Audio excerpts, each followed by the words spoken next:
Thanks. Thanks all for being here. You can hear me okay? Yeah.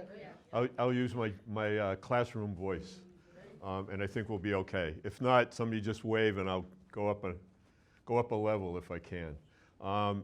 It's a pleasure to be here. Along with working in Springfield for a number of years, I lived in Holyoke, not too far from here, on Orchard Street, up off Sargent Street. And my kids are graduates of Holyoke High School, so I can claim Holyoke roots, I think, on that, at least on that one. Their first library card was in not this part of the building, but the other part of the building. And I got here about 20 minutes early and walked around and reminisced of my time bringing them here to pick out books and such when they were younger. And so it's great to be here. This is I think the last talk I gave, I don't think this part was here. I think I gave that in the older part of the library, right? Was it here? Okay. I don't remember that mural. I think I would have remembered that one. I love it, but okay, all right. Okay, I'm not completely losing my mind. The topic this afternoon is immigration, Eastern European immigration, Polish and Eastern European immigration. I'm going to talk about Chicopee. I'm going to talk about Holyoke. I'm going to talk about the Valley in general, and place all that in the context of immigration history that's happening in the US in the late 19th, early 20th century, because the bulk of Eastern European immigration, the bulk of Polish immigration, people are arriving between about 1890 and 1910, 1915. When World War I starts, immigration, for lots of reasons, slows down. One reason being people are sinking ships in the ocean, and like taking an ocean liner to migrate is a risky proposition, as one could imagine. And then in the 1920s, which I'll talk about, I'm giving you the big picture for a second. In the 1920s, the United States goes through a period of what I call anti-immigrant fervor. And we being, when I say we, the United States, not us in this room, we being the United States Congress and the presidents of the United States decide that the country should stop immigration completely. We should shut it off. We never quite shut it off entirely, but we come up with a scheme, which I'll talk about, which really targets specific places in the world and makes it almost impossible for people from those countries to migrate to the United States, whether they want to or not. And that's going to impact Polish immigrants, Eastern European immigrants, Southern European immigrants very specifically. And to try to emigrate to the United States, if you're from Southern and Eastern Europe, between 1920 and the early 1960s is almost impossible. You can figure out a way to finagle your way in. You can figure out a way to come in as undocumented, but it's extraordinarily difficult for people to come in. And the quota system that gets put in place in the 1920s doesn't come off the books until the 1960s. And so we go through about a 45-year period of really highly, highly restrictive and targeted restrictions on who can and can't come into the United States. So I'm going to go back over that again, but I think it's particularly when I'm teaching immigration history with my students, I like to talk about, I don't like that those restrictions were in place, but I like to talk about it because I feel as though we're having, in contemporary American politics, we're having that debate again. Go ahead, I'll take one question now, but you'll derail me, and I'll never come back on topic. Go ahead. Well, I grew up in 1940, but I remember the times after World War II, there was a lot of people, Polish immigrants, came to the United States after World War II. They came, but they came as refugees. Oh. They didn't come as immigrants. They came as a consequence of the war. So you're right, some people came, but nowhere near the numbers. That's the key point, right? I shouldn't say, don't question me. I'm happy to have questions. But if it gets too crazy, then I'll just say wait till the end so that I can get through what I want to do. My plan is about 30 minutes so that we have plenty of time to talk about what you want to talk about, questions, things that I got wrong, which is entirely possible as we work our way through the afternoon, right? So this would be, this crowded ship that you see here, this would be a pretty typical way that people would have come across in the late 19th, early 20th century.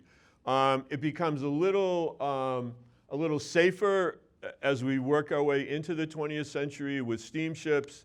The travel becomes a bit quicker than with sail ships, but people would be packed.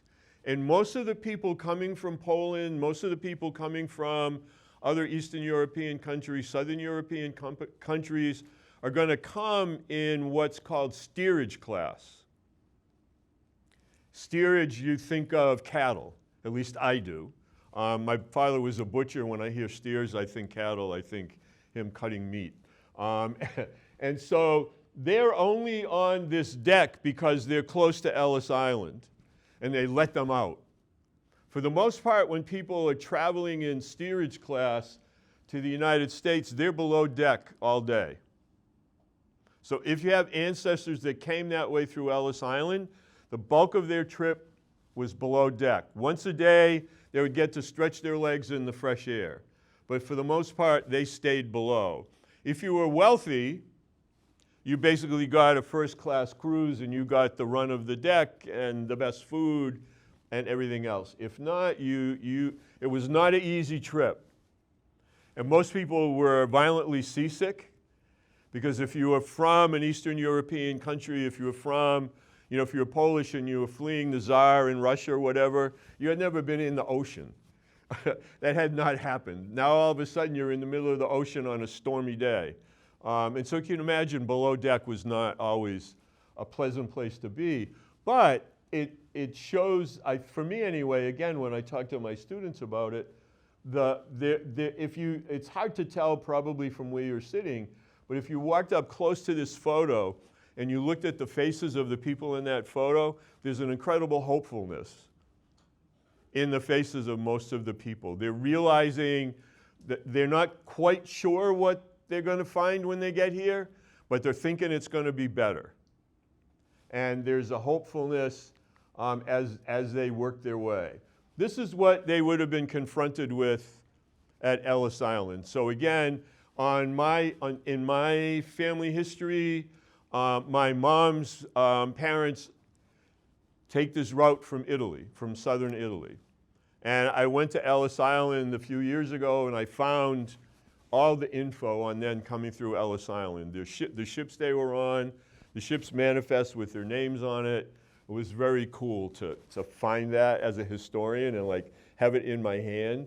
On my dad's side, one of those people was from Quebec, and he just walked in, which was pretty typical during that period of time.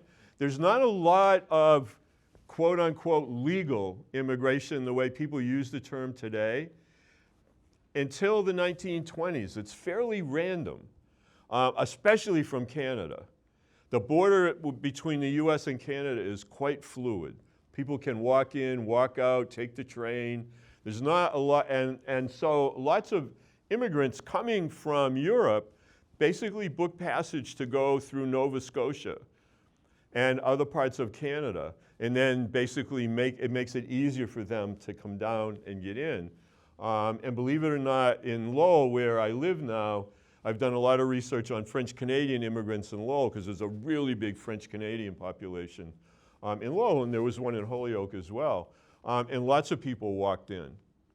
And again, no visa, no green card, no anything. Basically, they came because there was work, which is a lot of this. You can see, if you look closely, you see a lot of white tags on people.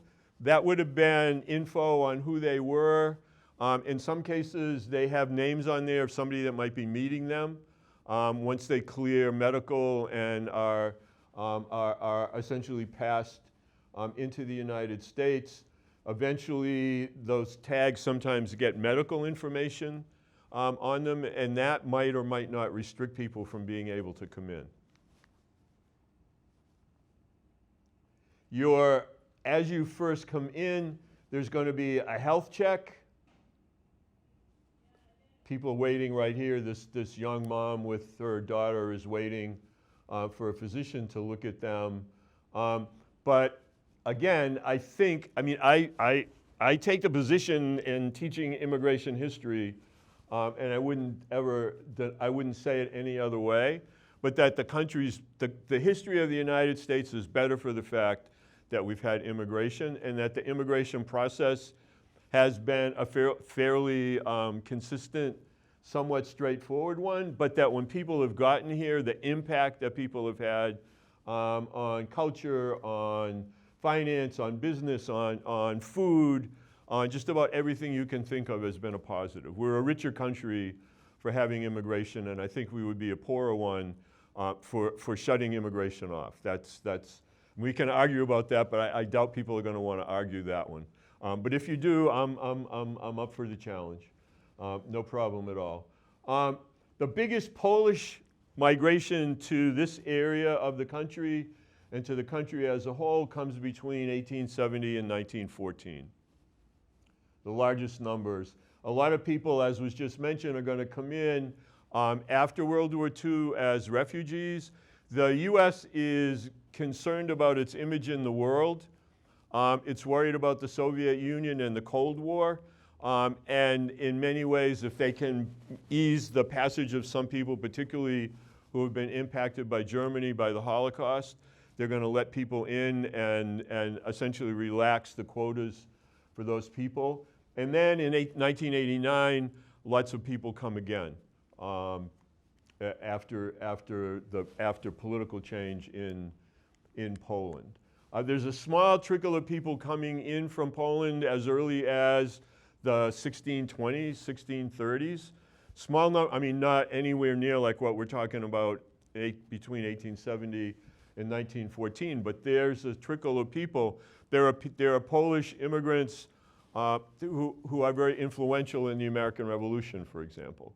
So there are people here. It's not as though there's nobody and then all of a sudden, there's hundreds of thousands of people. But again, the key time is between 1870 and 1914. And a lot of this is very much, again, tied to work. The United States is going through a rapid period of industrialization toward the end of the 19th and then the beginning of the 20th century. 1880s, 1890s, early 1900s, automobile industry, steel industry, coal mining, all the kind of industries that we think of around these days, they're exploding in terms of their ability to manufacture, to produce. They need workers. They're going so far in many instances to advertise for workers in foreign countries and basically create ads at port cities saying, if you come to the US, come to Chicago, we have jobs in meatpacking or we have jobs in steel or whatever it might be. In some cases, without telling people that they're trying to recruit, they're actually coming to break a strike. And they get here and all of a sudden they're in the middle of a labor turmoil they never thought they were in the middle of. They had no idea when they got here, but now they're going to be employed as a strike breaker. And so that happens on occasion as well. But again, very specific in terms of people coming. The photograph is there to get you to think about the fact that if you imagine today, and I do this with my students, I say, okay, you have to emigrate tomorrow. And you can only take one box. What's going to be in the box? It becomes an interesting class exercise where they think about what is it that they're going to take. And then I don't show them this picture at first. I just say, play a game with me. And I tell them quietly for 5 minutes, make a list, what you're going to take. And then we think about whether everything they wrote down actually could fit in the case. And they all out loud talk about what they were going to bring, and I make a list on the board, right? And then we have this big list of all these random things that people are thinking about bringing, and then I show them the photo and say, okay, now imagine it's not just you, it's a family. It's a mom and a dad and 4 kids, and you can only bring what you can carry. If you're in first class on that ship that I showed you a second ago, you could bring your house. They would float it behind the boat. But not if you're in steerage, if you're below deck. What you can carry is what you can take. And so it's an interesting proposition. In Lowell, there's something called the Songus Industrial History Center, which is part of the university and part of the national park. And they have an immigration exhibit and a way for 4th and 5th graders to go in and learn a bit about immigration. And they have trunks like that. And the kids open them and see what's inside and then have a similar conversation, which is kind of where I got the idea from. I have to admit, I kind of stole it. But it actually ends up being a really good teaching device. So here's my question to you. I've given you like 45 seconds. What would you put? What would you bring? Laptop. Laptop. My kids say laptop, phone, and then I say, yeah, but where you're going, there's no Wi-Fi. And they say, well, you didn't tell us that. And I say, well, you know, what would you bring? Anybody? Clothes. Clothes, shoes. I've heard clothes. I've heard shoes. What? Anything? Photos. Cash. Yeah, if you had cash. Passport? There aren't, like, in terms of there being, like, passports routinely used, not till the 1920s in the US. They're used during the Civil War. They're used for a while during World War I as a way to try to keep some control on who's coming and going. But they're not a really formal sort of a document in the US until the 1920s. You could have had what a lot of people would have brought, and what gives historians a lot of information on who's coming, you would take records from church. You would take a document from your minister or priest, and it would basically vouch for you and say, and we have tons of these in Lowell, again, at the Center for Lowell History, hundreds and hundreds of these from various places in the world when people are arriving in the late 19th, early 20th century. And they basically say this is an upstanding, God-fearing human being. Treat them nicely when they come to your shore, right? And then when you got to Lowell, or you got to Holyoke, or you got to Chicopee, or wherever, or Springfield, you would have that document if you were looking for work, if you were trying to rent an apartment. It would basically be something that would sort of essentially say, yeah, this person's okay. And so there are a lot of records like that people would have taken with them. Photographs for sure. And again, the thing about this is, like now, there's obviously still lots and lots of migration, of emigration, of just millions and millions of people on a regular basis are moving from one part of the world to another for a host of reasons. But because of the internet, because of technology, because of Zoom, because of all that stuff we have, you can kind of stay in touch, right? If you're fortunate enough to be leaving a place that hasn't been completely, bombed and destroyed in some way. People leaving on that ship that we looked at in the beginning, if they're leaving grandma and grandpa or mom and dad, there's no way they know if they're ever going to see them again. No way in hell that they know if they're ever going to see them again. And vice versa. Because you're the mom or the dad and you put your 15 or 16-year-old daughter or son on that ship to end up in Holyoke. What the hell is a Holyoke? And maybe I'll see you again, maybe I won't. There's not a way necessarily to know. And somebody could pass, and you might not know for a month, or 2 months, or 3 months, depending.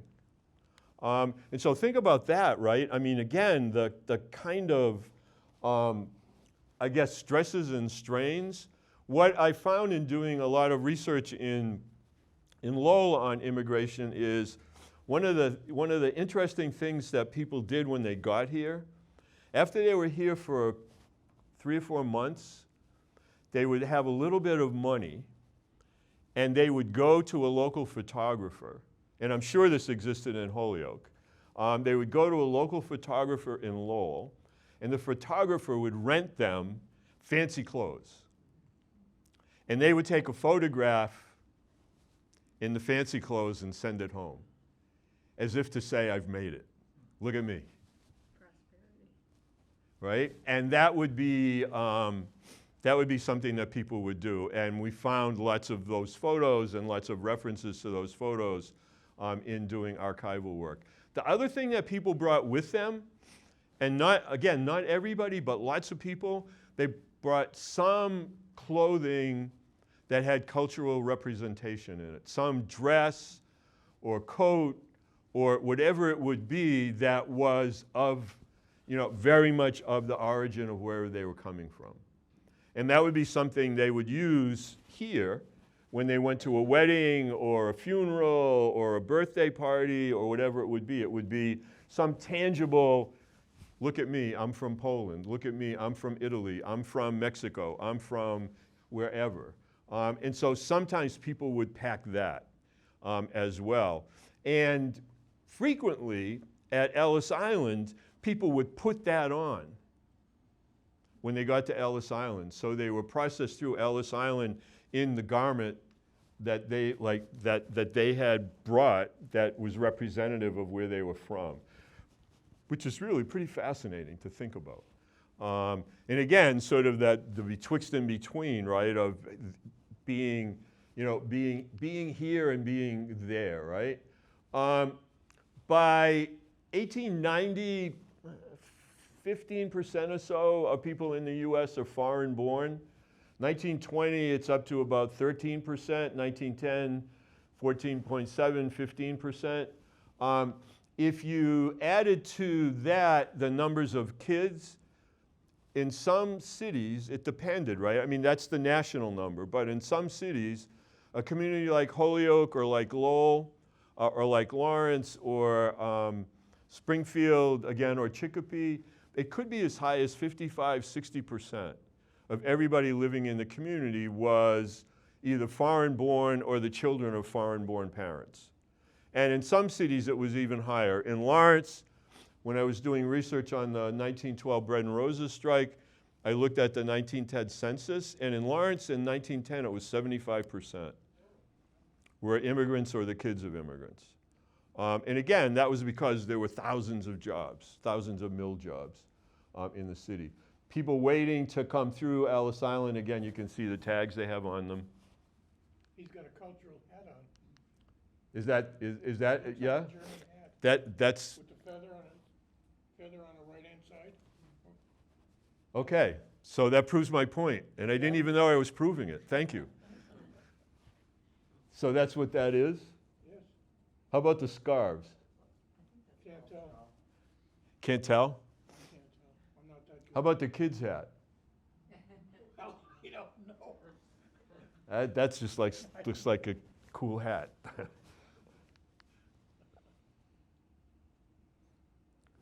This photo, I show this photo to my students, and I ask them to put a thought bubble above the mom's head, just to see what they come up with. So I'll try that here. Thought bubble above the mom's head. He's not done yet. Pardon? He's not done yet. She, I've been doing genealogy in my family. It's very common to see 14, 16, 17 kids in this age. And we waited. yeah, well, there's 8 there. Yeah. And you can't tell from that whether 1 or 2 passed away at birth or from some illness when they were 1.5 or 2, right? I don't know. My students usually will say something like, what have I done? Or Lord help me, or like, you all are going to Chicago, I'm going to go to Chicopee. See you later. But yeah. It was a warranty for them, at least half of them may survive to adulthood. Sorry? That it was kind of a warranty that at least half of them will survive to adulthood. Because in that time between wars, famine, and illness. Oh yeah. Yeah, I mean anybody in there that's above the age of 10 or 11 is going to work wherever they end up. And they're going to, as we found in doing research, they're actually going to falsify kids' birth certificates. Because in a lot of states by this point, by the early 20th century, there are laws about staying in school or being in school a certain amount of time during the day. You can work later in the day, like having a work permit. Probably many of you had to do that if you wanted to work when you were in high school. You had to go to your city hall with a birth certificate and prove you were 14 and all of that. I just remember doing that. I was really eager to work, and then little did I know. This is what work is? It wasn't what I thought it was going to be.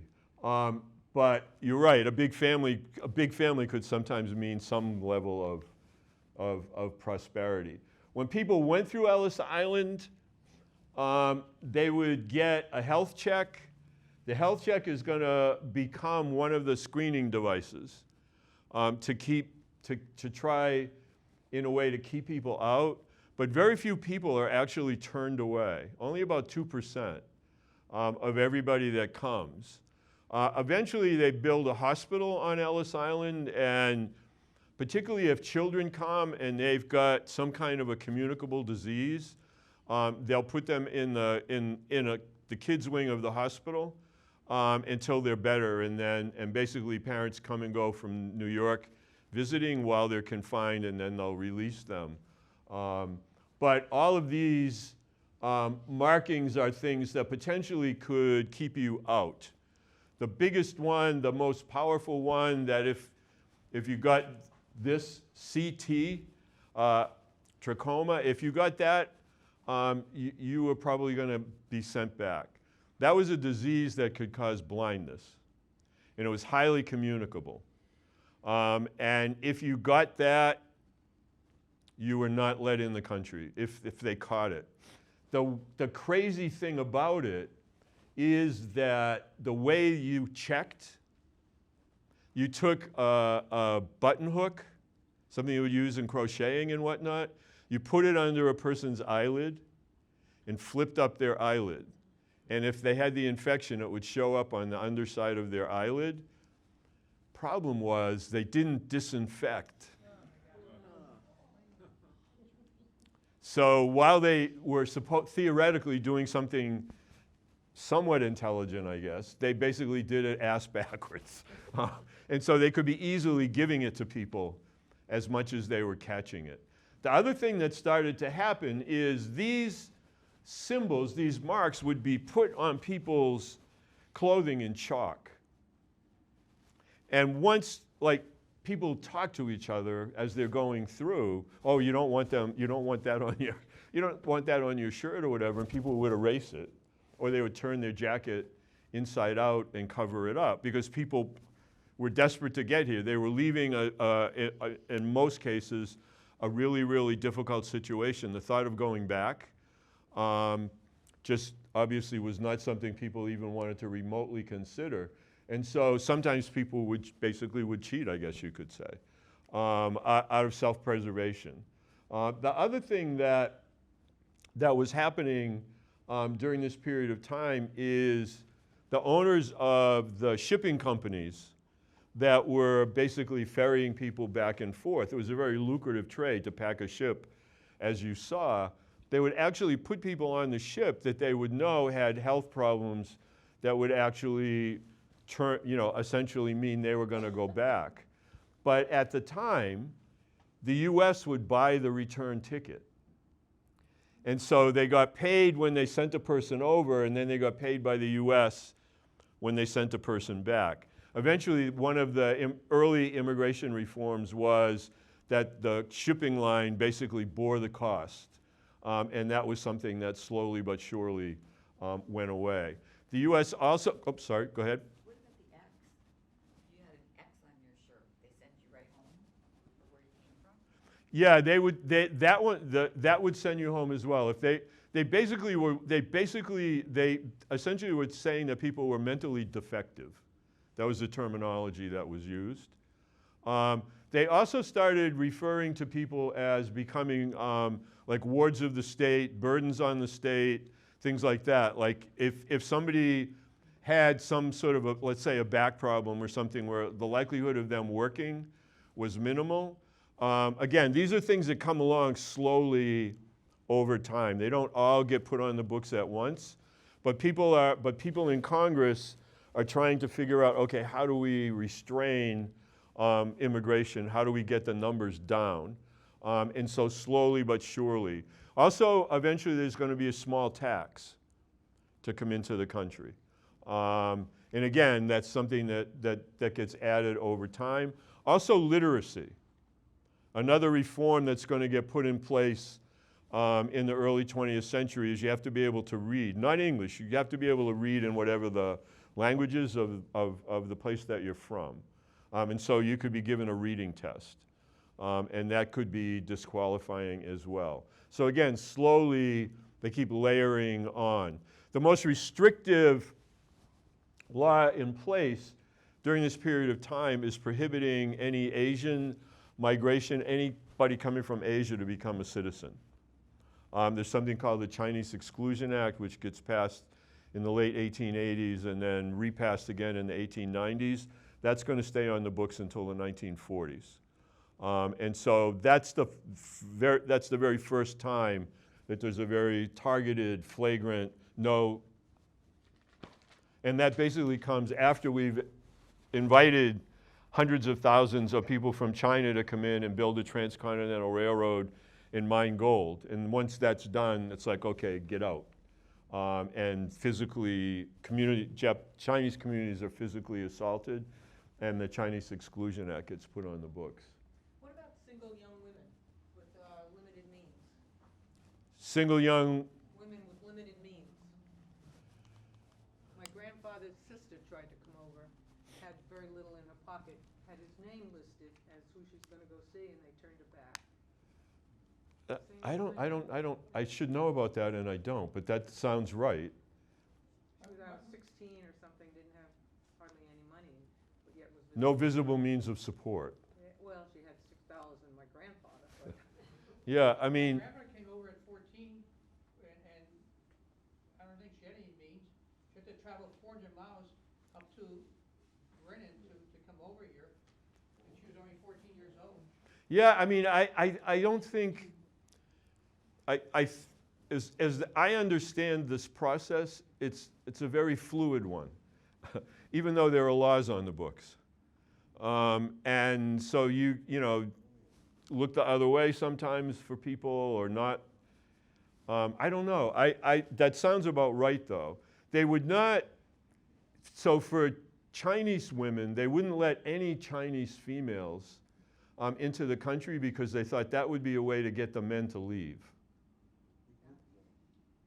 Right? And that was partly, I mean, it's conceivable they would have, again, I don't know, it's conceivable they would have thought of people as potentially sex workers. And there's like a moral, there's like a violation of the morality of the country, even though prostitution in the late 19th, early 20th century was pretty extensive all over the country. There are maps that show like the places where people could go. It was not a hidden thing. I seem to recall that sometime during the immigration period between 1890 and 1920, the U.S. government, I'm sure, set a lower limit on the amount of cash you had. I think it was like $10 or $15 minimum.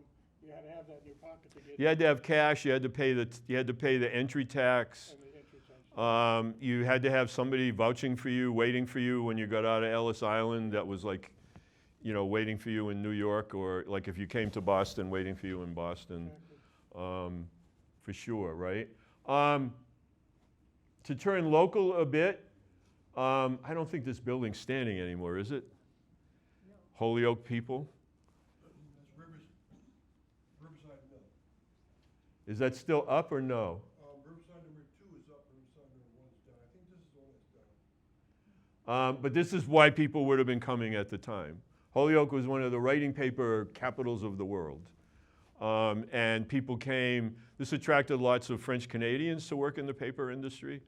But this also was a drawing card for sure for people here. The smoke and the haze, that was actually a good day, right? If there was smoke and haze, that meant there was work.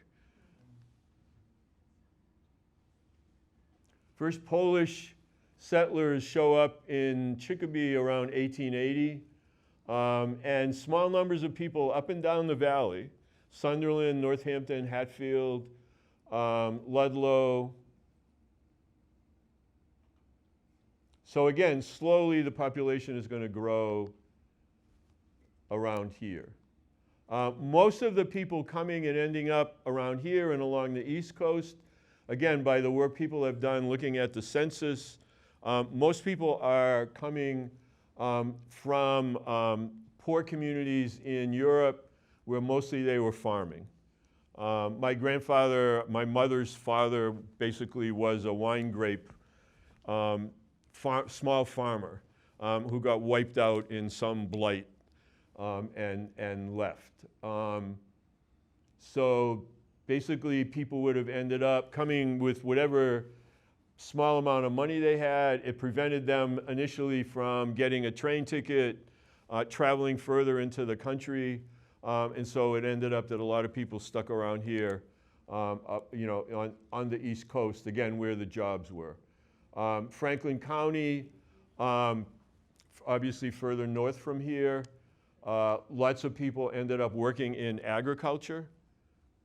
People came to work for a while in Chicopee or Holyoke, saved their money, and if they could, they then bought a small farm further up the valley, which was really always what they hoped they would be able to do. Obviously, not everybody did it, but a lot. But again, looking at the census records, we can see it.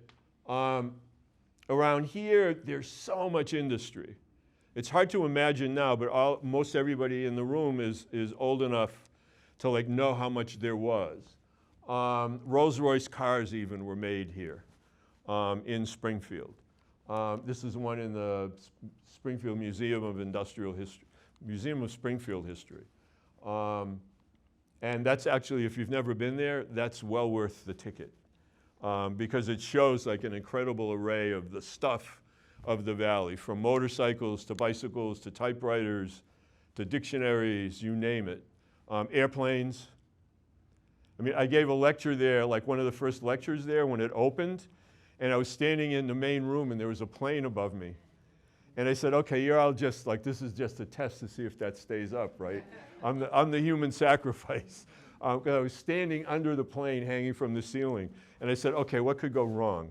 But it is a great, if you're unsure of that history, I mean, we know guns were made, and I think sometimes we think that's all that was made. Far from it, right? But again, there's a small list there of some of the things that were produced in the valley, and that attracted huge numbers of workers. Eastern European immigrants dominated in certain occupations. And so coal miners, about a third of all the coal miners in the US were Polish, which is an extraordinarily high number, I think.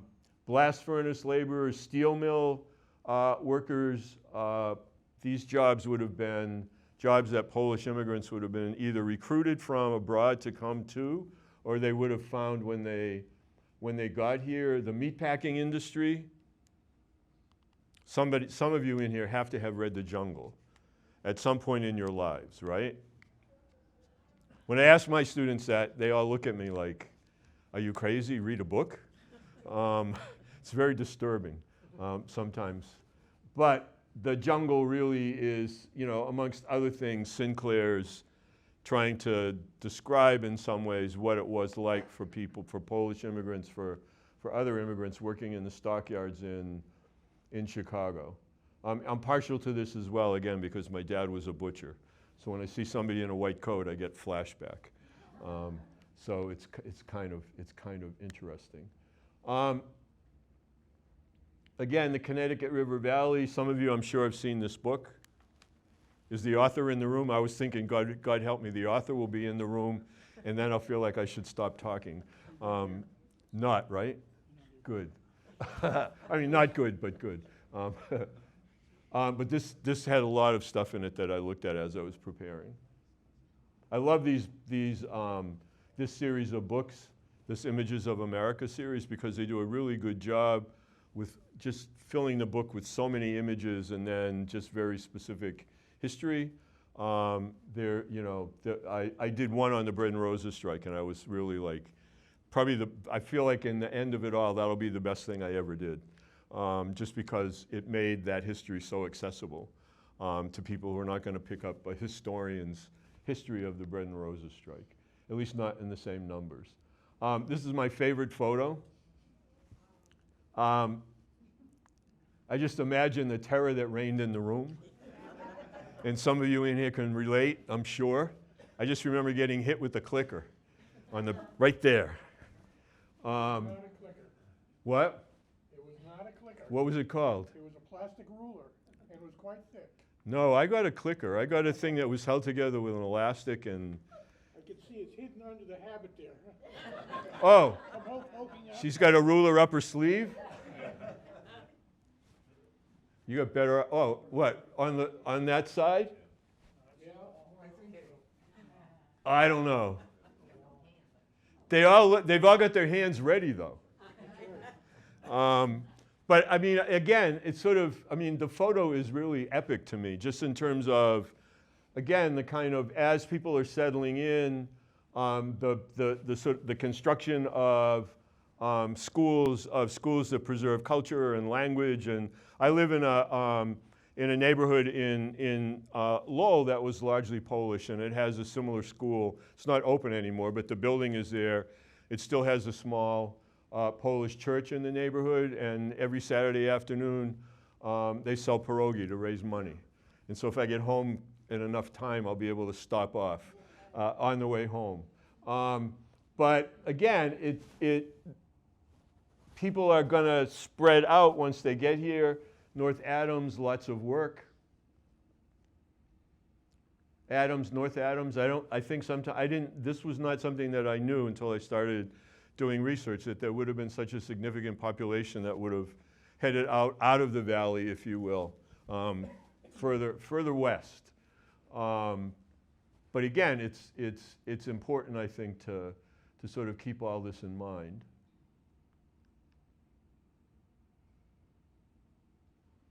We're really fortunate, we being historians, but also I think you as people interested in history, that Lewis Hine, who basically was hired by a committee that was trying to eliminate child labor in the United States, he was tasked with going around the country and taking photographs of kids at work. And he spent a lot of time around here. And so there are lots and lots and lots of photos of kids, and I'll show a few more. And the beauty of it is that in the photos, he was almost had like a religious preoccupation with noting down the names of the kids, their age, and where they lived. And so the beauty of that is then from a historian's perspective, you can try to figure out, okay, what happened to them? And some of you may be familiar with the work that a friend of mine, Joe Manning, who's since passed away, but Joe Manning basically took so much care in trying to use these photos and figure out, sort of play lives forward. Okay, so somebody's 12 years old working in a mill in Lowell or Lawrence or Holyoke or Chicopee or whatever. What happens to them for the rest of their life? And he did some amazing stuff. There's a website still up called Mornings on Maple Street. It's really a brilliant site. I recommend it if you're interested. The other thing is you may have relatives in these photos that you don't even know. There's actually a photo of your this 9-year-old person who's like your uncle, and you don't know it. This is an old photo of Holyoke, 1940. Lots of the mills in the city built worker housing. This no longer exists. It was torn down, as happened to lots of immigrant communities. I'm going to talk a little bit at the end about what happens to the Polish neighborhood in Holyoke, which gets torn down in the 70s. But again, all of that housing would have been worker housing. It's pretty incredible when you look at it.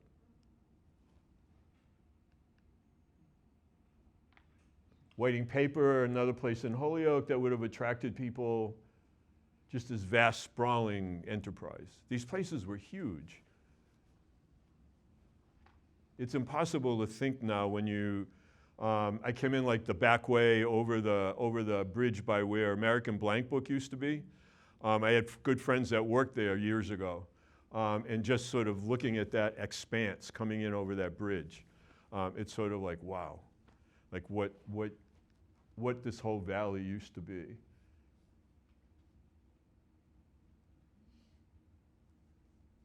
It's hard to grasp the loss, I think, of this manufacturing and the impact. This is one of my favorite photos. Just because I like again, it gets you thinking about what these places were like, what immigrant life was like when people got here, sort of,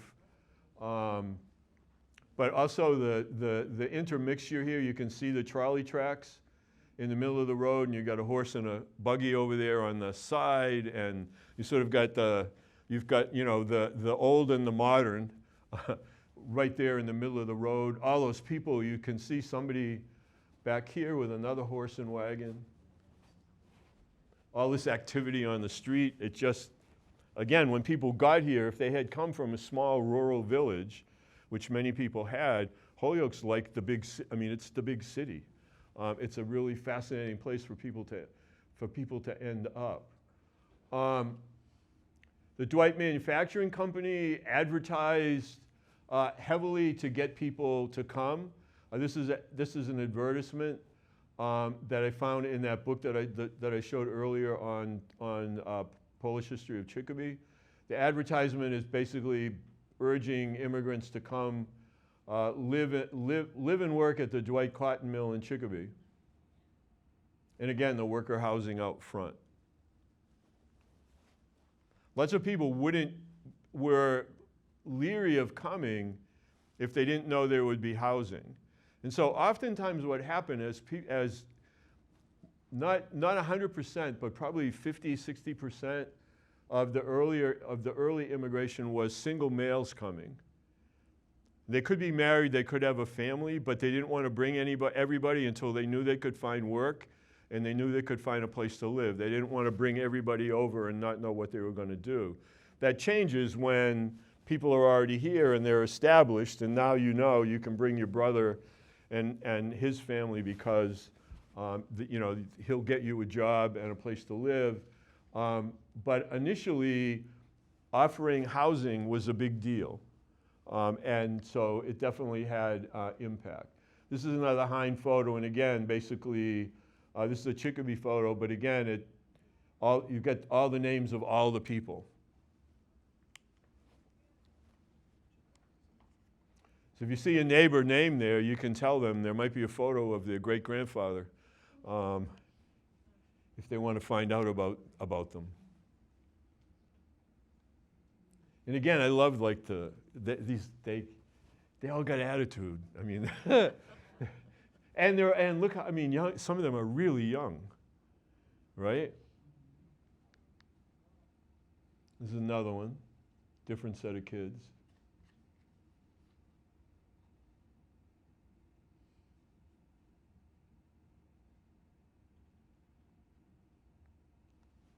I mean, I was trying to think if I wanted to bring this back. Like show up one day in class dressed like that and see how it would go.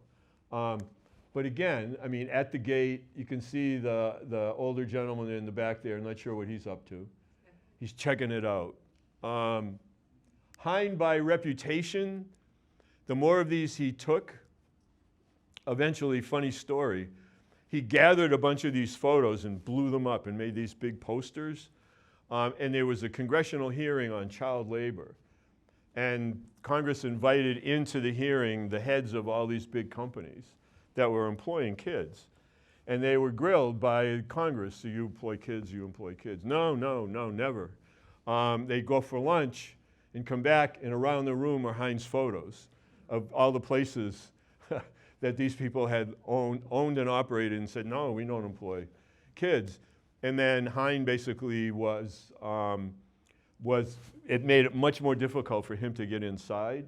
So that's why these are at the gates.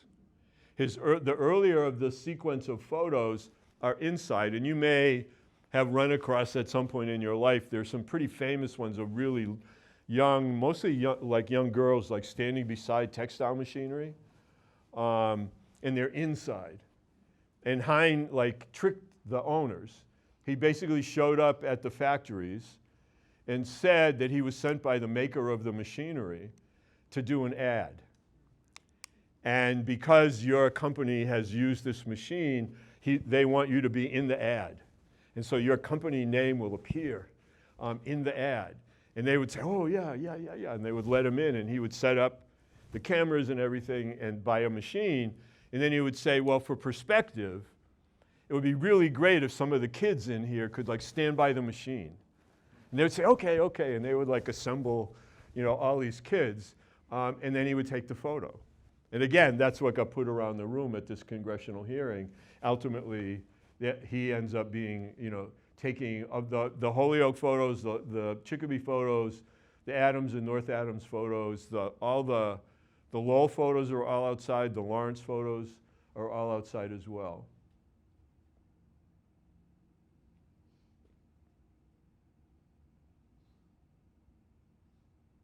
Again, it's really you get to, I feel like when you can look at these photos, you get some inkling, insight into probably what lives were like. You can see these kids and how hard they would have been working at a really young age. This is not from around here, but it's probably pretty close to what people would have found. This is actually a photograph that was taken in Providence, Rhode Island, in the Polish neighborhood there, but showing a really small apartment that people would have been pretty much crammed into. A lot of times, even in a small space like this, people would have taken boarders in to make money. And or there would have been people that it would have been, during the day, people would have been sleeping in the bed, and then basically they went to work, and the people came home from work, and then they were in the bed. And people just flip-flopped. Go ahead. Just going back to the green car, kind of an interesting story. That car represents the longest ownership by an individual. Yeah, the one that you had on the slide. The Rolls Royce. Yes, he was somewhere in the neighborhood of 20, and he lived to old age. He still had the car. Wow.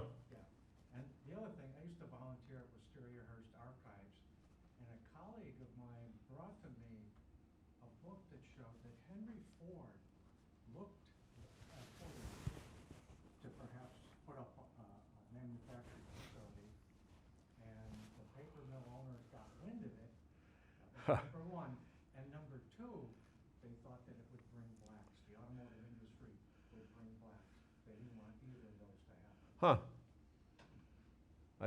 That's a new one on me. That's interesting. It makes sense that happened. I would figure they would be against Ford coming, because even though Ford was a ruthless boss, for a while he paid people more than lots of other places paid people. Because it was the only way he could get people to withstand working in his automobile factories. The turnover was so high, he had to offer them more money. But again, you can see how crowded, slowly but surely what started to happen is that large numbers of people, after they had been here for a while, were able to begin, and this is a process that happened in all these communities, begin to pool money. Lots of banks wouldn't loan money to immigrants at the time. And so the immigrant groups would actually form their own sort of, not virtual in the way now, but a virtual bank. They would basically put money together to help somebody start a small business or, buy a piece of property or buy a farm or whatever it would be. And in some cases that turned into fairly large, fairly significant banks over time. In Lowell, there's something called the Jeanne d'Arc Credit Union, which originally was a community of French-Canadian immigrants. The banks basically would not loan money to French Canadians. They considered them a flight risk because it would be too easy to get the money and get on a train and go back to Quebec.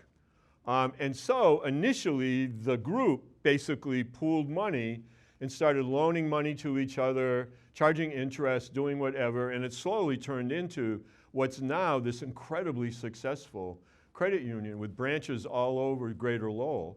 But it's got started as an immigrant substitute for people not lending money. I don't know, is there such a thing in Holyoke or Chicopee? Is there a small bank that got started that way? Anybody know? I couldn't find it, but that doesn't mean it doesn't exist. There's the Polish National Credit Union, but I have no idea how it started. I bet that's how it started. Might very well be. All right.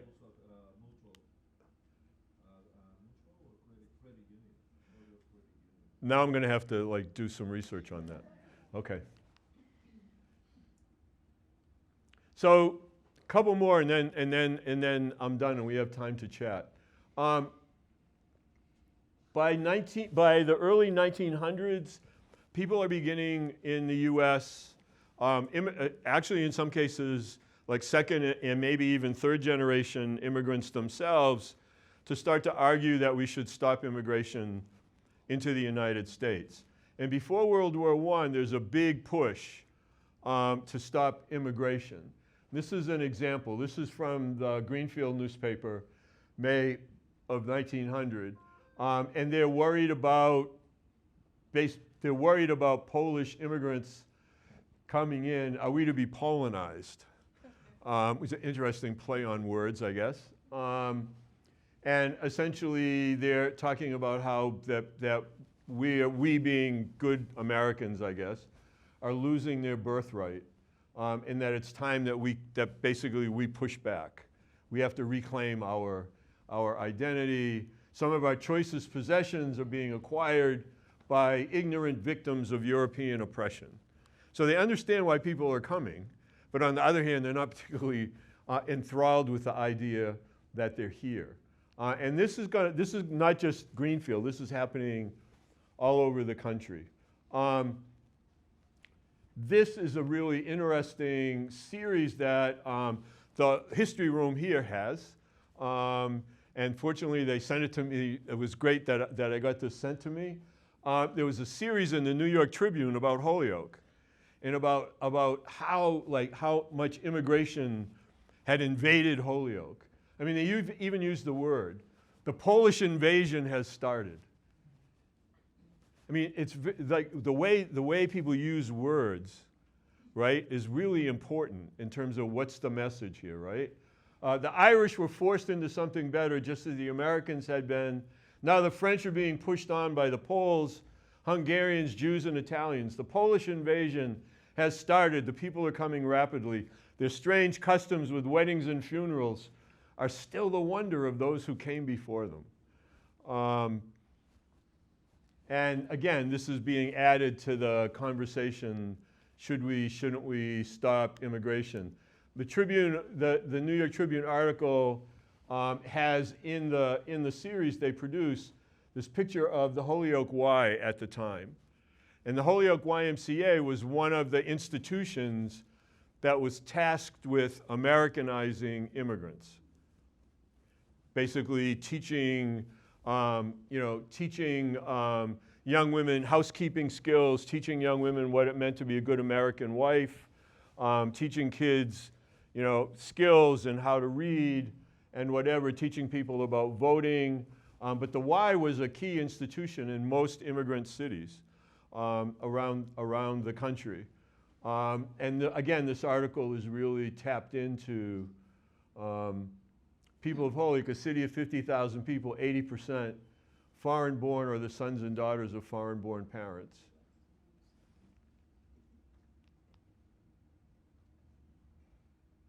If you were a boy, you got taught woodworking. And hopefully you were taught not to cut your fingers off with that saw. But basically people made cigar boxes. That was the little task that they made to learn a skill and responsibility. And so by this point, organization gets formed called the Immigration Restriction League. This is made up largely of wealthy Anglo-Saxons, wealthy Northern Europeans, who probably had their ancestors come as immigrants in the first place, but now are in charge. And the push to immigration restriction is on. And the leadership, fascinating to note, the leadership of the Immigration Restriction League, the people that are mainly pushing ideologically the country, they use the argument that the country is full. We can't take any more people. If we take any more people, our culture is going to be ruined. They're going to outnumber us and we won't be America anymore. And the people that are making those arguments are largely big shot faculty at Harvard, Yale, and Columbia. And they use a pseudoscience of eugenics to essentially impart criminal characteristics on certain immigrant groups. If this sounds familiar, stop me. But you know, Polish immigrants are this way. There's a descriptive of Italian immigrants. They'd stab you as soon as look at you. They're always carrying knives. You know, there's just like all of this stuff in the books that they produce. This is the Saturday Evening Post. Probably for all of you, most everybody in this room, I know for me, that was delivered to my home when I was a kid.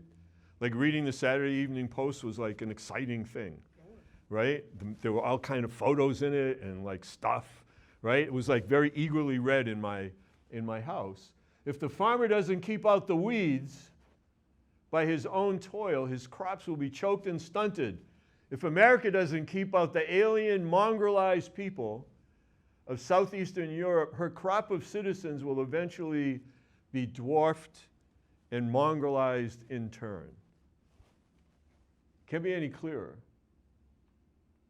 Strict numerical quotas are going to get put in place. I'll talk just really quick about it and then stop. I have a couple more slides, but they just deepen this. What Congress did, so World War I intervenes, and the idea of creating new anti-immigrant legislation stops. But as soon as the war is over, starts back up again. 1921, there's a first stab at creating a quota system to regulate the numbers of people coming in. 1924, it's amended. And in 1921, they use 1880 as the date to set up the quota. And so it works this way. You look at the US Census. Based on the number of people from any particular country in the US, as of 1880 and beyond, that's a percentage of them, 2.5%, 3%, can come into the country every year thereafter. They put that on the books, and then somebody says, well, wait. Like, if you do it that way, then all the people coming in the 1880s, 1890s from Southern and Eastern Europe are going to get a big number because that's when everybody comes in, from Italy, from Greece, from Poland, from Turkey, from Lebanon, from all these countries in Southern and Eastern Europe. So we need a different marker. So let's basically use the number of 1890. And then let's do it that way.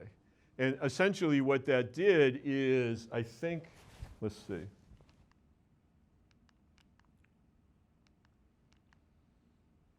Yeah, there's the numbers. So what happened is from the bulk of immigration before World War I coming from Southern and Eastern Europe, once the quota system is put in place in 1924, it essentially, like from Greece, like Lowell has this huge Greek population, basically shut off. 100 people from Greece can come into the country with this quota system. Italy, where thousands of people had come in a year, now only about 3,000. And this can be enforced because this sets up a visa system. You have to go to the embassy. You have to go to an embassy or consulate of the US in the country that you're living in and basically get on a list. And once the number has been exhausted, that's it for the year. So if you show up in January and they haven't exhausted the number yet, you're okay. But if you show up in July, sorry, you can't come. The upshot of this is going to be that during the Second World War, we deny entry into the country of significant numbers of people from Eastern European countries, significant numbers of Jewish people from Eastern European countries, because we won't relax the quota, despite what we know is happening in Europe. We actually send people back. The only country that lets people in and it makes the US crazy is the Dominican Republic, which is fascinating. Yes? The interesting thing is most of those rejected will not go back to home. They're going down the coast to South America. Yep. Many arrive in Brazil, Argentina, Chile, and other countries. Yep. Yeah, and some go back, some just find another place to go. But during the Second World War, we turned the ships around. We wouldn't even let them land. People didn't even get off the ships. 1970s in Holyoke, really quick, the Polish neighborhood, people decide politically, I guess. I read like all the debate in the Holyoke transcript telegram. There was a lot of opposition to the neighborhood being torn down. People were arguing about creating a historic district. And eventually, it became a real big contentious political issue in city council campaigns.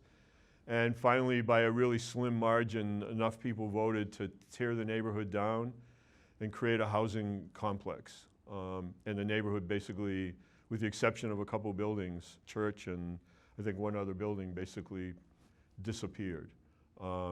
Which sadly is the story in most communities. I mean, most of the old immigrant neighborhoods in Lowell were all torn down in the 60s and 70s. Lawrence the same way.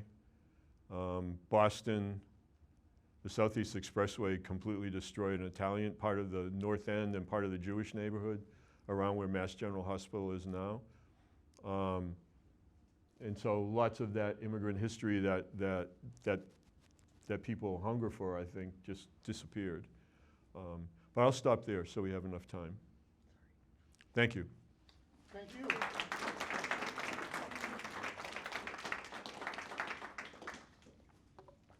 And I realize I talked longer than I said I would. That's a problem. That's okay.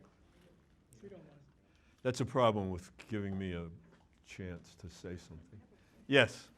So my father was born in Holyoke in 1922, and he was delivered by a Julia L. Bauman physician. Do you know anything about this woman who was a doctor? I have quite a bit of information. I've actually done exhibits on. There you go. We do have a little bit of information on yes. Yeah? She's very active in Polish community. She spoke the language. She specialized in women's health. And she also, she had a national presence. She was on all kinds of boards and organizations and was a huge advocate for women's health. And belonged to the Polish women's organizations. I can't remember the rest off the top of my head. Yeah. But she's in the book Behind Eternity, if you're familiar with that.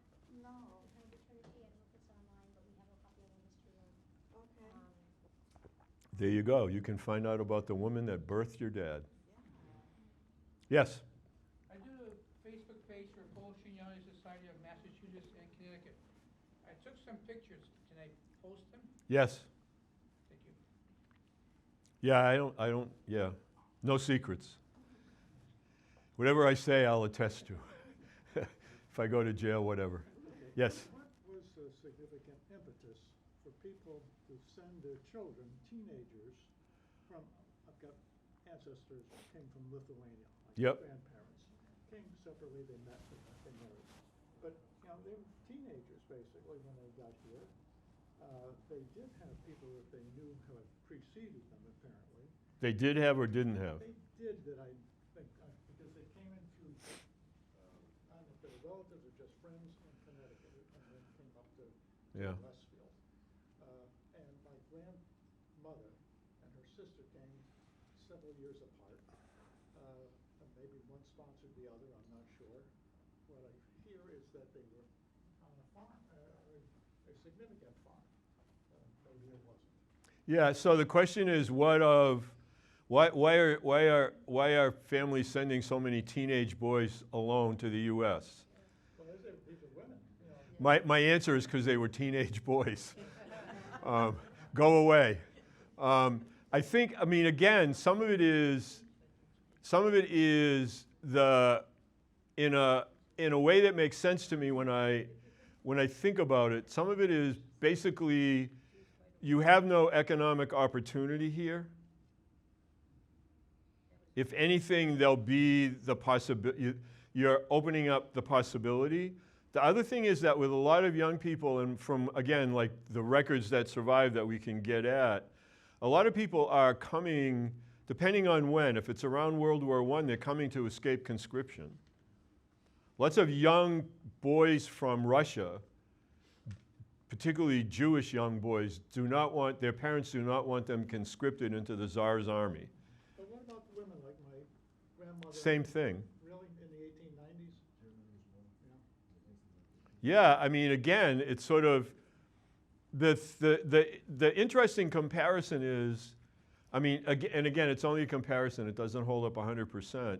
There's a vast black migration out of the American South during the same period of time, called the Great Migration. And a lot of the people who are migrating are young, single, and in most cases initially young men. And the oral histories that have survived basically say, yeah, there's like we have no future here in Louisiana or Mississippi or Alabama, and there's jobs in Michigan, or there's jobs in Illinois, or there's jobs in Pennsylvania. And so anything is better than the segregated circumstances we're living in. And so, I mean, again, I try to get my students to think about like what is it that's making people move. In general, I don't think people just wake up one morning and say, for the fun of it, let's get on a ship and migrate, right? I mean, maybe there's like an adventurous family here or there, but for the most part, people are on the move because of circumstances that are created around them that they don't have necessarily a lot of control over. And that's certainly the case today. There's such a huge migration that, you know, we kind of know it and don't, of people impacted by climate change, by drought, by famine, by all sorts of things that put them in motion because they can't feed their kids. There's huge migrations caused by conflict. The same in this period that we're talking about. A lot of this Eastern and Southern European migration is because there's war going on, there's fighting going on. And they want, you know, if you're young, leave so that you don't get sucked into it. And hopefully you'll make your way and then you can, you know, send for us. The other thing is that what happened a lot, and it's sort of left out of a lot the way the history is taught, depending on where you left from and why, lots of people go back. They stay here for a while, they make money, and then they go back. And so there's starting to be, there's a really great book called Round Trip to America by this historian by the name of Roger Daniels. And basically he documents this. In Southern Italians, for example, about 65% of all of them return. They never intend to stay. Or they intend to stay, but they don't like it. They don't like the ice and snow, whatever. Yes? So in my family, they came early, around the beginning of the 20th century to America, but they returned, my grandparents returned to Poland after Poland became briefly free. So when they finally got to be a free nation for that small sliver of time, they actually went back. So Yep. after the kids were born here in the Yep. States, and the other half were Interesting. back in Poland. Yeah. And the second half didn't get back to America until the late 60s, early 70s. And the first 5 grew up here. Huh. So it was when Poland became free did people feel like it was worthwhile to come. Yeah. I mean, there's interesting now oral histories being done of World War II that talk about where the U.S. military in Italy talks about going into these villages and half the people speak English. And it's like they can't figure it out. And then then people are yelling at them, Chicago, and stuff like that. And it's like they had lived here for like 20, 25 years, and now they're back in Italy, and now come the GIs. And it's like they're trying to, the GIs are thinking like, what the heck? Like, how do these people know like who the Yankees are and the Brooklyn Dodgers and whatever? And it's like, okay, well, then they start figuring it out. And they provide, as the story goes, they provide a lot of intelligence to help the U.S. military against Mussolini, which again is really interesting. There's a couple over this way. Yes? Hi.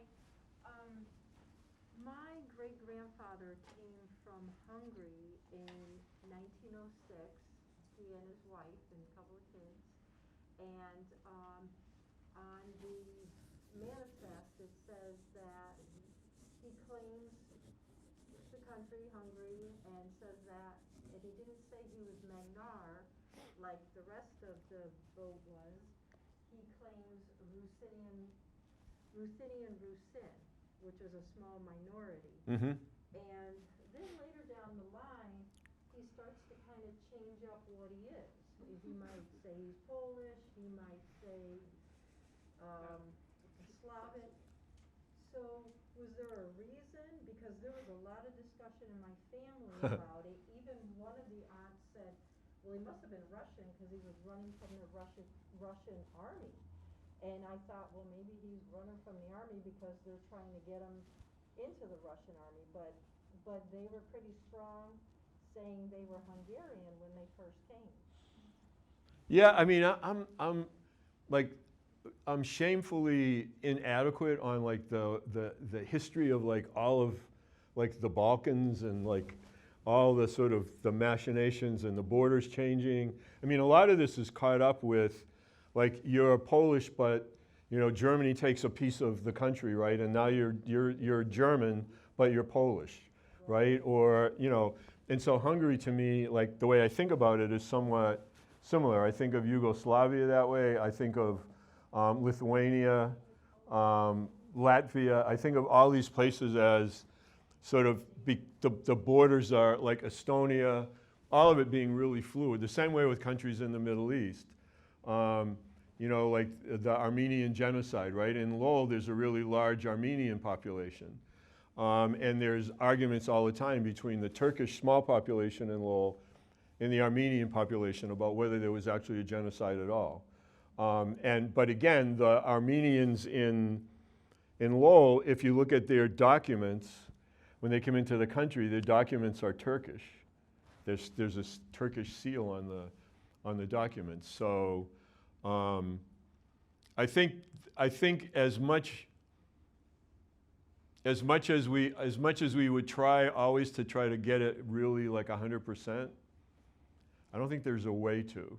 I mean, on the Italian side, my grandfather's last name was Sambrano, which you pronounce Ciambrano, Ciambrano. And when he went through Ellis Island, and I found these records, he said that to somebody, and they wrote down Brown. And so he leaves Ellis Island as Francisco Brown, not Francisco Ciambrano. And he gets to Philadelphia, and he becomes Francisco Ciambrano.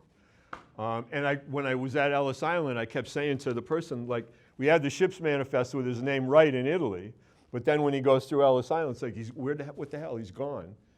And she came and looked at both lists and said, oh, I know what happened. And he said, yeah, there he is right there. He's Francis Brown. I said, oh, okay. So I have like those documents, and my family thinks it's really hysterical that's what happened. And I think that happened a lot. So the Russian army was trying to get Oh, yeah. younger men into, so that makes Yeah, sense. conscription was a big deal reason for people leaving. In Greece, there were political fights over the monarchy versus, a democratically elected government. That split. These things also carried over into the U.S. Like, again, using Lowell as an example, and there's probably examples from here, I just don't know them. Like, there are splits in Lowell in the Greek community. And people there's like a Greek calendar for Easter and other things, and the Greek Easter celebrated differently. But there's also a Greek church in Lowell that basically has the same, has like the traditional like Catholic whatever, Christian Greek calendar. And it basically because one of the groups sided with the king and another group decided with the prime minister.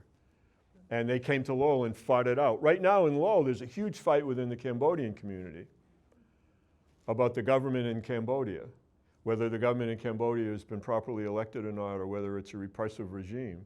And there are people on the city council elected from the Cambodian community that are at odds with each other over like inviting like dignitaries from Cambodia to come to Lowell because they could be corrupt. And it's fascinating to watch the other people on the council who don't know anything about Cambodia. I mean, I know something, but not a lot. And like they're all trying to make pronouncements about what's happening. And it's like, I feel like yelling at them to just be quiet. Go ahead. And then I'll go over there. One question. I mean, when we see Polish immigration to the United States, we have this image of mostly Catholic, religious people who built communities here, very, very Catholic. But if we're talking of 1880, 1890, 1910, big part of Poland was part of the Pale settlement.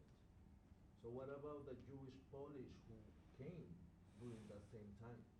They started synagogues, and in the research I'm writing a book now on immigration history of Lowell, and one of the things I've been doing is like researching, like there were 4 different small synagogues in Lowell, and they started a Hebrew school, elementary school, the same way like Catholics would start a parochial school. They started a school of their own, and the big fight in Lowell was about as the Jewish population grew, the people that ran cemeteries in Lowell didn't want Jews buried in their cemeteries. And so there's a Jewish cemetery that's actually in Pelham, New Hampshire. And the first waves of Jewish immigrants that lived in Lowell and passed away were buried in New Hampshire because the cemeteries wouldn't. And I mean, I don't like the reasoning behind it. I couldn't even begin to explain, but that's a reality. So we've got time for a couple more. Then I'm going to wear out my welcome. Well, Yes. Okay, on the Russian calendar or the Gregorian calendar, since the conflict in Ukraine now celebrates Christmas on the 25th of December, not on January 6th when the Russians celebrate Christmas. Yeah, that would make sense. I mean, that's again that fight in Lowell, because I could never understand. There was this huge Greek church that got built, and like right around the corner from it, there's another tiny one. And I'm thinking, what? Like, I don't get this. And then I asked somebody in the, like, in charge of that particular church. They said, oh yeah, and they gave me the whole history. I was like, okay. That some kind of a dispute in the old country, if you will, basically got brought into. And again, it's the same thing that's happening. There are temples, there are Buddhist temples in Lowell that were started by the Cambodian community that basically have split also over politics in Cambodia. Not over anything happening in the United States, but over stuff in. So yeah, it is, and I'm sure that, that happened. I mean, the other way to think about it is, in Lowell, the fascinating thing in Lowell was when World War I began, the idea of 100% Americanism was really big, patriotism and whatnot. The Irish community in Lowell basically raised money to buy weapons for the Irish in hopes that they basically would join with the Germans in defeating the British. And they sent one of the leading Irish representatives from Lowell to Liverpool with a bag of money to pass on to the Irish Republican Army, and the British caught him with the bag of money, confiscated the bag of money, threw him in jail, and then eventually the U.S. got him released, and he came back to Lowell. But again, like that, all that stuff around World War I was really dramatic because you had such a crazy quilt of immigrants with different loyalties and allegiances to home countries, and I mean, that was why it took, I mean, the U.S. didn't enter World War I until it was almost over. We get taught a history like we won World War I. No, we didn't win World War I. We came in when it was almost over and did mop-up duty and brought the flu pandemic to Europe, which is true. But yeah, there were, I mean, the Irish in Lowell were cheering for the Germans to win. There was a lot of that. There had to be something in Springfield as well, right? Yeah, it was all over, but there was a very famous thing about a British statesman who was an Irishman, Roger Casement, who was caught running guns from Germany to land them in Ireland for the IRA. He was executed, and there's a lot of history on that. Yeah, it's probably where that money, the bag of money from Lowell was going. It's all over New York City, too. I mean, Yeah. I mean, the first sellout of Fenway Park was when Dave Villara came. He spoke at Springfield City Hall, too. Yeah, Dave Villara from the Irish Republican Army came to speak to a tour in the U.S., and Fenway Park had just been built basically in 1912. This was 1916, I think, and he sold out Fenway Park. And the color guard to bring him into Fenway Park was from Lowell. And so there was, you know, again, I mean, there's really interesting sort of political sort of machinations. I have a bond certificate for $10 that my grandmother's brother bought, signed by Eamon de Valera when he came to Springfield. Oh, wow. Redeemable when Ireland is free from England. But it's on my Ha! wall in my office. Okay. It's not gonna be redeemed. Still waiting to cash it in. Yeah. I mean, like that's like a whole other really interesting history to pursue, sort of like those mixed loyalties. And here, in terms of like independence movements, liberation movements, all of that, right, is really a fascinating history I don't think we've done enough with. But anyway, I think I'm done. Well, yeah, I just want to let you off the hook here a little bit and let you mingle. So I want to thank Bob again for being here and thank Holyoke Media for recording this. Thank you all.